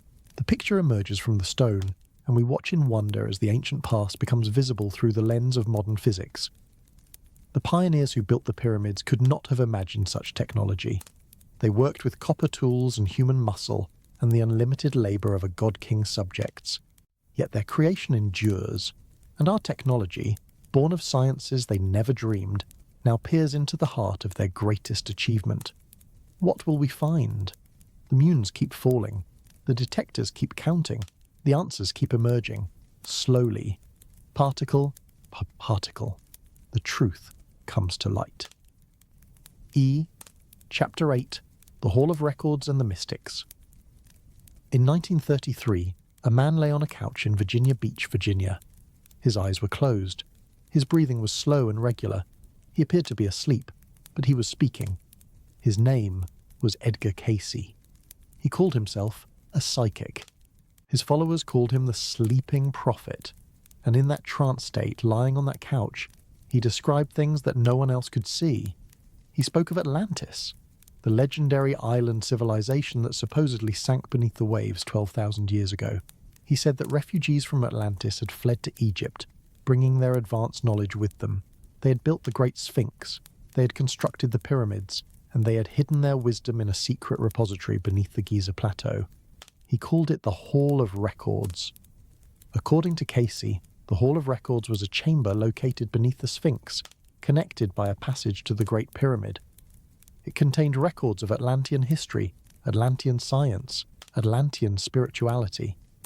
It held the answers to questions that humanity had forgotten how to ask, and it would be discovered, Cayce predicted, in 1998. The prediction electrified certain communities, people who believed in lost civilizations, ancient wisdom, hidden knowledge, people who felt that mainstream archaeology was missing something important, people who wanted to believe that the past held secrets that could transform the future. 1998 came and went. The Hall of Records was not discovered. The passage beneath the Sphinx was not found. The Atlantean wisdom remained hidden, if it existed at all. But the idea did not die. The Hall of Records became one of the most persistent legends in alternative Egyptology. Books were written about it. Documentaries were filmed. Expeditions were organized to find it. And mainstream archaeologists rolled their eyes. Edgar Cayce was not a scientist. He was not a historian. He had no training in Egyptology. His pronouncements were made in trance states that cannot be verified or replicated. His claims about Atlantis contradicted everything known about geology, archaeology, and human history. The story of Atlantis itself comes from Plato, the Greek philosopher, who wrote about it in the 4th century BC. Most scholars believe Plato invented Atlantis as a literary device, a cautionary tale about the hubris of powerful civilizations. There is no archaeological evidence for a technologically advanced civilization existing 12,000 years ago, let alone one that sank beneath the Atlantic Ocean. And yet, the search for the Hall of Records led to real archaeological work at Giza. In 1978, the Association for Research and Enlightenment, an organization founded to promote Cayce's teachings, cooperated with the SRI International in an effort to detect possible chambers in the bedrock beneath the Sphinx. They used ground-penetrating radar. They found anomalies near the pores of the Sphinx. They drilled test holes. They found only natural fissures in the rock. In 1991, geologist Robert Schoch conducted a geological survey of the Sphinx at the invitation of John Anthony West, an independent Egyptologist, who believed the monument was much older than conventionally dated. Schoch argued that the erosion patterns on the Sphinx enclosure walls were caused by water, specifically by rainfall that had not occurred in Egypt for thousands of years before the conventional date of the Sphinx. His hypothesis, called the Sphinx water erosion hypothesis, suggested that the Sphinx might be 7,000 years old or more, far predating the pharaohs of the 4th dynasty who supposedly built it. The hypothesis remains controversial. Most Egyptologists reject it. They argue that the erosion can be explained by other mechanisms, including salt weathering and the effects of the high water table. The geological evidence is ambiguous, but the controversy drew attention to the possibility that the Giza monuments might be older and more mysterious than mainstream archaeology acknowledged. In the 1990s, these threads came together. The search for the Hall of Records, the Sphinx water erosion hypothesis, a growing public fascination with ancient mysteries, fueled by best-selling books and television documentaries. Authors like Graham Hancock and Robert Bauval proposed what they called the Orion correlation theory. They noted that the 3 pyramids of Giza, when viewed from above, appeared to match the 3 stars of Orion's belt. They suggested that the entire Giza complex was designed as a mirror of the heavens, aligned with the constellation as it appeared around 10,500 BC. This date, not coincidentally, matched Casey's timeline for the construction of the Sphinx and the Hall of Records by Atlantean refugees. The theories were speculative, the astronomical alignments were imprecise, the dates conflicted with all archaeological evidence, but the books sold millions of copies. The documentaries drew massive audiences. The public wanted to believe. And then came the Osiris Shaft. In 1999, the same year that Casey's prediction had specified, Zahi Hawass excavated the Osiris Shaft to its lowest level. He found an underground island surrounded by water, with a massive sarcophagus at its centre. This was not the Hall of Records. It was not connected to the Sphinx. It did not contain Atlantean wisdom. But it was an underground chamber at Giza that had been inaccessible for millennia. It was a discovery that seemed to validate the idea that hidden spaces existed beneath the plateau. The believers seized on it. See, they said, there are underground chambers. The ancient writers were right. Herodotus was right. Maybe Casey was right too. Mainstream archaeologists pushed back. The Osiris Shaft dated to the late period, they said, roughly 500 BC. It was not built by Atlantean refugees. It was not connected to any Hall of Records. It was a symbolic tomb for the god Osiris, constructed by Egyptians who lived 2,000 years after the pyramids. The debate continued. It continues still. What are we to make of the Hall of Records? On one hand, it is clearly a modern myth. Edgar Cayce invented it in the 20th century. There is no ancient Egyptian text that describes such a repository. There is no archaeological evidence for its existence. The predictions associated with it have failed to come true. On the other hand, the underlying intuition that secret chambers might exist beneath Giza has proven correct. The Osiris Shaft exists. The Big Void exists. The North Face Corridor exists. The L-shaped structure in the Western Cemetery exists. Underground anomalies keep being detected. The mystics asked the right question for the wrong reasons. Is there hidden knowledge beneath the pyramids? Probably not in the form Cayce imagined. Probably not Atlantean records inscribed in a lost language. Probably not spiritual wisdom that will transform humanity. But there may be chambers we have not yet found. There may be artifacts we have not yet recovered. There may be inscriptions we have not yet read. The pyramids were built to preserve their occupants for eternity. What else might they preserve? The subterranean chamber beneath the Great Pyramid has never been fully excavated. The passage extending south from it has never been explored beyond its visible end. The pit in its floor has never been cleared to bedrock. The Big Void has never been entered. Its contents, if any, remain unknown. The corridor behind the chevrons continues beyond what the endoscope could see. Its terminus has not been reached. The Osiris Shaft has been partially reflooded in recent years. Its lowest chamber is once again difficult to access. The L-shaped structure in the Western Cemetery has not been excavated. Somewhere beneath the Giza Plateau, in chambers we have detected but not explored, in passages we suspect but cannot prove, secrets wait. Not Atlantean secrets, not mystical secrets, but historical secrets, archaeological secrets, the secrets of how the pyramids were built and why, the secrets of what the ancient Egyptians believed about death and eternity, the secrets of their kings and their gods. These secrets are worth finding. They're worth the careful, patient work of legitimate archaeology. They are worth the sophisticated technology of Muon detection and ground-penetrating radar. They are not worth the fantasies of sleeping prophets and the sensationalism of alternative historians. The Hall of Records is a myth, but myths sometimes point toward truths. The myth that something lies hidden beneath Giza has proven true, even if the specifics of the myth are false. We should keep looking, we should keep scanning, we should keep asking questions. But we should ask those questions scientifically. We should seek answers through evidence and methodology. We should not confuse what we want to find with what is actually there. The pyramids are magnificent enough without inventing Atlantis. The truth of what lies beneath them is mysterious enough without adding mysticism. The real discoveries, when they come, will be more wondrous than any prophecy, because they will be real, and reality, in all its strangeness and complexity, is more fascinating than any dream. The Hall of Records does not exist, but something does, and someday we will find it. Not because a psychic predicted it, but because science revealed it. That is how knowledge advances. That is how mysteries are solved. Patient work, careful observation, rigorous analysis. The pyramids have waited 4,500 years. They can wait a little longer for the truth. Chapter 9. Tunnels of the Gods or Tunnels of Men. Here is the question that haunts every discussion of what lies beneath the pyramids. Who built these underground structures? The mainstream answer is straightforward. The ancient Egyptians built them.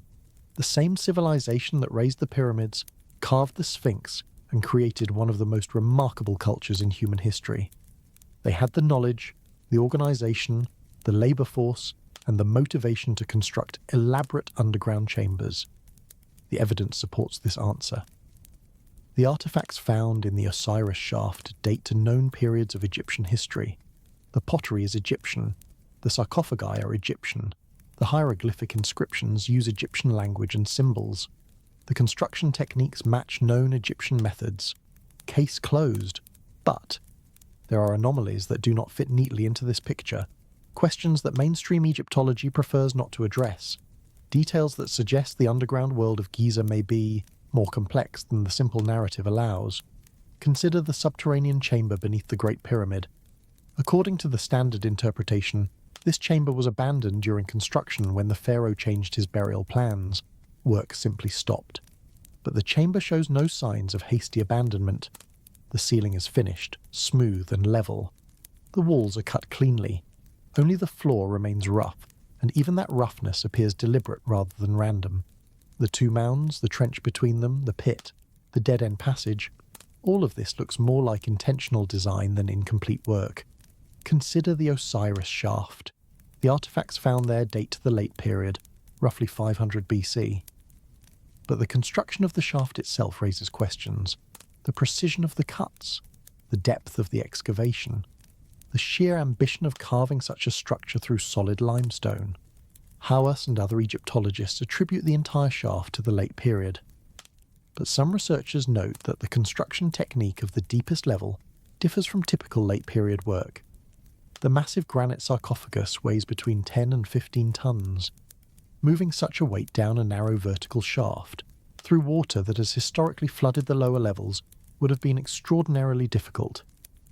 Is it possible that the core structure of the Osiris Shaft is older than the artifacts found within it? That later Egyptians reused and expanded an existing structure rather than building from scratch? This is speculation. We cannot prove it, but we cannot disprove it either. Consider the broader pattern of underground construction at Giza. The plateau is riddled with shafts, tunnels, quarries, and chambers. Some are well documented, others remain unexplored. The relationships between these features are poorly understood. Medieval Arab writers describe tunnels connecting the three major pyramids. Modern archaeology has found no evidence of such connections. But has anyone looked systematically? Has anyone mapped the entire underground network with modern imaging technology? The answer is no. Partial surveys have been conducted, individual features have been explored, but a comprehensive underground map of the Giza Plateau does not exist. What would such a map reveal? We do not know. And then there is the question of water. The ancient Egyptians understood water. Their entire civilization depended on the Nile. They built irrigation systems, canals, reservoirs. They tracked the annual flood with precision. They organized their calendar around the river. At Giza, the water table lies only 20 to 30 meters below the surface. The aquifer feeds into underground chambers. The Osiris Shaft floods naturally when the water rises. The subterranean chamber may have been designed to flood as well. Recent research has suggested that water played a larger role in pyramid construction than previously thought. In 2014, Dutch researchers demonstrated that wetting sand dramatically reduces friction, allowing heavy objects to be dragged more easily. Ancient Egyptian paintings show workers pouring water in front of sledges carrying heavy stones. In 2024, researchers from the University of North Carolina, Wilmington, proposed that an ancient branch of the Nile once flowed much closer to the pyramids than it does today. They detected the traces of this now dry river channel using radar satellite imagery. The channel could have been used to transport massive stone blocks by boat directly to the construction site. And in 2025, French researchers published a hypothesis that a hydraulic lift system might have been used to raise stones within the pyramid. Water power, not just human muscle, could have played a role in construction. If water was so central to the building of the pyramids, might it also have been central to what lies beneath them? The Osiris Shaft contains an island surrounded by water. Herodotus described Khufu buried on an island surrounded by water. The mythology of Osiris involves the Nile and the annual flood. Water and the underworld were linked in Egyptian thought. Perhaps the underground chambers at Giza were not just tombs. Perhaps they were ritual spaces, designed to connect the dead with the waters of life. Perhaps the flooding was not a problem to be overcome, but a feature to be embraced. This interpretation remains speculative, but it opens questions that mainstream archaeology tends to close. And then there are the fringe theories. We have discussed the Italian team's claims of a hidden city 2,000 feet below the Khafra Pyramid. We have discussed the Hall of Records and the search for Atlantean wisdom. We have discussed the Orion correlation theory and the idea that the pyramids encode astronomical alignments from 10,500 BC. These theories are not supported by evidence. They contradict established science. They appeal to mystery rather than explanation. But they persist because mainstream archaeology has not fully explained the pyramids either. How exactly were the blocks lifted? We have theories, but no definitive proof. Why exactly was the subterranean chamber left unfinished? We have speculation, but no documentation. What exactly is the big void? We have detection, but no understanding. The gaps in our knowledge create space for alternative explanations. When mainstream science says we do not know, fringe theorists rush in with "we do know." It was Atlantis, it was aliens, it was lost technology. This is not helpful. Wild speculation is not better than honest uncertainty. But it is understandable. People want answers. When official sources cannot provide them, unofficial sources will. The solution is not to dismiss the questions, but to answer them. To conduct the research that will fill the gaps. To explore the chambers that remain sealed. To map the tunnels that remain unexplored. To use every tool of modern technology to understand what the ancients built and why. The underground world of Giza was built by humans. We can be confident of that. The evidence points consistently to Egyptian construction over a period of centuries. But which humans? When exactly? For what purposes? These questions are not fully answered. The subterranean chamber may have been begun during the reign of Khufu, around 2580 BC. The Osiris Shaft may have been constructed or expanded during the late period, around 500 BC. The interval between these dates is more than 2,000 years. What happened during those 2,000 years? What was built and forgotten? What was destroyed and lost? What remains beneath the sand, waiting to be found? The tunnels of Giza are tunnels of men, but men who lived across millennia. Men whose names we will never know. Men whose purposes we can only guess. They left their work in the stone. The chambers and passages, the shafts and corridors, the empty sarcophagi and mysterious dead ends. They left their mysteries for us to solve, and we are still solving them, slowly, generation by generation, technology by technology. Each discovery raises new questions. Each answer leads to new mysteries. That is the nature of archaeology. That is the nature of the pyramids. The tunnels go deeper than we know. The secrets extend further than we have reached, and the truth, whatever it may be, lies somewhere in the darkness below. Tunnels of the gods? No, tunnels of men. Men who were mortal. Men who died. Men whose bodies have long since turned to dust. But men whose works endure. 4,500 years and counting. The tunnels remain. The questions remain. And we remain, asking them, as we always have, as we always will, until the last chamber is opened, until the last passage is explored, until the pyramids finally give up their dead, if they ever do. Chapter 10. What Still Lies Hidden. We have travelled deep beneath the Giza Plateau. We have descended through the subterranean chamber and wondered at its unfinished floor. We have followed the Osiris Shaft to its island surrounded by water. We have peered through Muon data at the big void hidden within the Great Pyramid. We have traced the lost labyrinth of Herodotus to its resting place beneath the sands of Hawara. Now we must ask the final question. What still lies hidden? The honest answer is that we do not know, and that uncertainty is itself the most important finding of this investigation. After more than 2 centuries of systematic archaeology, after deploying ground-penetrating radar and Muon tomography, and satellite imaging and artificial intelligence, after excavating tombs and mapping temples and decoding hieroglyphics, we still do not fully understand what lies beneath the pyramids. We know that chambers exist. We have found some. We have detected others. We suspect more, remain undiscovered. We know that tunnels exist. Some have been explored. Others end in blank walls that may or may not conceal further passages. Still others have been detected by technology but never entered. We know that water plays a role we do not fully understand. The aquifer beneath the plateau feeds into underground chambers. The ancient Egyptians incorporated water into their ritual spaces. The relationship between the monuments above and the water below remains mysterious. But what specifically might still be found? Let us consider the possibilities. The big void inside the Great Pyramid has never been entered. Its contents, if any, are unknown.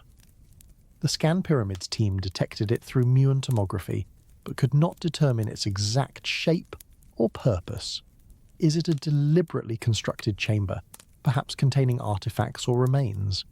Or is it a construction gap, empty by design, serving only structural purposes? We do not know. The Egyptian government has been cautious about authorizing invasive exploration. Any attempt to enter the void would require drilling through ancient stonework.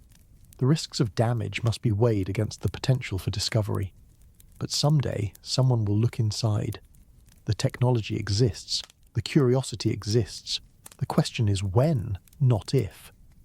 What will they find? Perhaps nothing. Empty stone and stale air. Perhaps something extraordinary. A second burial chamber. Artifacts sealed since the reign of Khufu. Inscriptions that answer questions we have asked for centuries.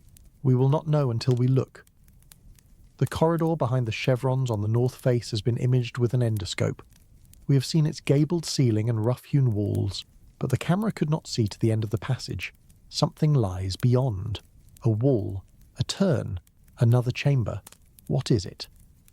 Zahi Hawass has speculated that this corridor could lead to the true burial chamber of Khufu. The king's chamber, he suggests, may have been a decoy, intended to distract tomb robbers, while the real burial lay hidden elsewhere. This is speculation. We have no evidence that another chamber exists, but we have no evidence that it does not exist either. The passage awaits exploration. The L-shaped structure detected in the Western Cemetery has not been excavated. Ground-penetrating radar revealed its outline in 2024. A shallow structure filled with sand, a deeper anomaly beneath. What is it? The researchers who found it have called for excavation. They believe it may be an entrance to something larger, a tomb, a passage, a chamber connected to the deeper anomaly below. The Egyptian authorities have not yet authorized a dig. The structure waits beneath the sand as it has waited for millennia. Someday shovels will break ground. Someday we will see what the radar detected. What will we find? The Osiris Shaft has been partially reflooded in recent years. The water table has risen. The lowest chamber, with its island and sarcophagus, is once again difficult to access, but the shaft holds secrets that were never fully investigated. The tunnel extending from the west wall of the second level runs for about 6 meters before ending. Or does it? The passage was explored by sending a small boy through because adults could not fit. He reported a dead end. But was the passage fully examined? Could there be a sealed door, a blocked continuation? Similar questions apply to passages throughout the underground world of Giza. Dead ends that may not be dead, walls that may conceal openings, rubble that may hide tunnels. How much has been explored? How much remains? Beyond Giza itself, the lost labyrinth of Hawara waits to be excavated. Ground-penetrating radar detected a large underground structure in 2008. The site matches the location described by Herodotus. The scale matches his account of 3,000 chambers, but no excavation has been permitted. The site lies in agricultural land. The water table is high. The political and logistical challenges are significant. If the labyrinth were excavated, what would we find? Herodotus said half the chambers were above ground and half below. The above-ground portion was destroyed long ago, quarried for its stone. But the underground portion, cut into bedrock, might survive. 3,000 years of silence. 1,500 chambers waiting in the darkness. Tombs of kings. Tombs of sacred crocodiles. Hieroglyphs and paintings that no human eye has seen since antiquity. This is speculation. The underground chambers may be flooded. They may have collapsed. They may contain nothing but empty stone. But they may contain wonders. We will not know until we dig. And then there are the unknowns we cannot even imagine. Every major discovery in Egyptian archaeology has been a surprise. Howard Carter did not expect to find Tutankhamun's tomb intact. The Scan Pyramids team did not expect to find the Big Void. The Japanese Egyptian researchers did not expect to find the L-shaped structure. What else might be found that no one is looking for? The Giza Plateau covers a vast area. The pyramids and their associated temples are only the most visible features. Beneath the sand, beneath the tourist paths, beneath the structures we have studied for centuries, other structures may exist. Private tombs never excavated, underground quarries never mapped, ritual spaces never documented, passages connecting features we thought were separate. The plateau has been inhabited for at least 5,000 years. Humans have built, destroyed, rebuilt, and forgotten. Each generation has left traces. Most of those traces are buried. What lies beneath? We're only beginning to find out. The technology continues to improve. Muon detectors become more sensitive. Radar penetrates deeper. Satellite imaging resolves finer details. Artificial intelligence identifies patterns that human eyes might miss. Each advancement opens new possibilities. Structures invisible to one generation become detectable to the next. Our grandchildren will have tools we cannot imagine. They will ask questions we have not thought to ask. They will find things we do not know are missing. The pyramids are patient. They have outlasted empires. They have survived invasions, earthquakes, tomb robbers, and tourists. They have watched human civilization rise from bronze tools to particle physics. They will outlast us too, and they will keep their secrets until we are ready to receive them. This is the final lesson of what lies beneath the pyramids. We are not finished. We are not close to finished. We are still at the beginning. Every answer raises new questions.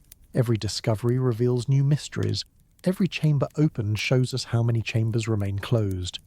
The ancient Egyptians built for eternity. They succeeded beyond their wildest dreams. 4,500 years later, their works still stand. Their secrets still endure, and we still search. In the darkness beneath the monuments, in the water that fills the shafts, in the stone that blocks the passages, in the voids that Muons reveal.